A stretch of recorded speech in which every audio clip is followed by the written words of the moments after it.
I'm Dick Axelrod, and my book is Terms of Engagement, Changing the Way We Change Organizations. Terms of Engagement is a guidebook for change. It's based on 4 principles: widening the circle of involvement, connecting people to each other and to ideas, creating communities for action, and embracing democracy. The book came about as a result of some work actually we were doing with Peter Block.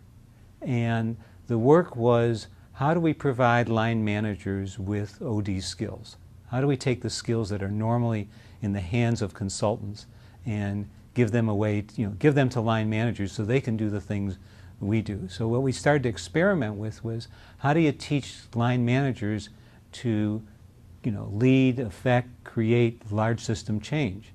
And as we did these workshops, certain principles began to emerge. In 2000, Boeing applied these principles in a kind of unique way.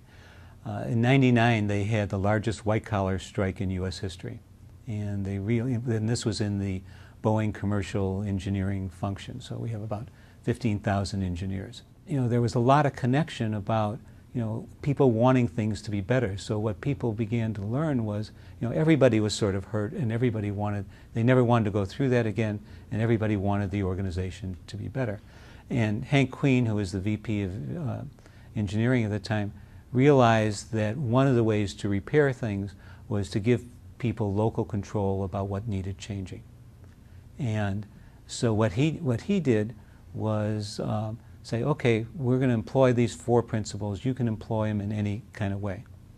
And then what we did was we trained about 20 groups, local groups, on these principles, and they had the freedom to do whatever they want. So locally, they began to create communities for action around things that were important to them. So in some groups, people redesigned the first day on the job experience for people. In other groups, people did sophisticated things like redesigning the process by which engineering drawings were released. So Boeing used these 4 principles: widening the circle of involvement, connecting people to each other and ideas, creating communities for action, and embracing democracy.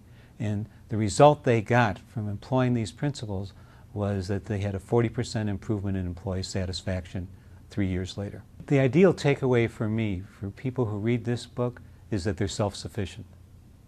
One of the most gratifying things that's happened since the book is I see it quoted in other books with other people's changes, and I have no idea they didn't even call me, all right?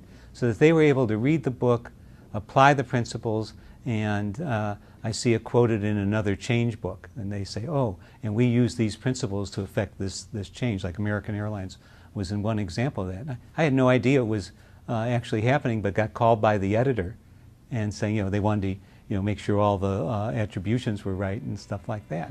Now that's super gratifying.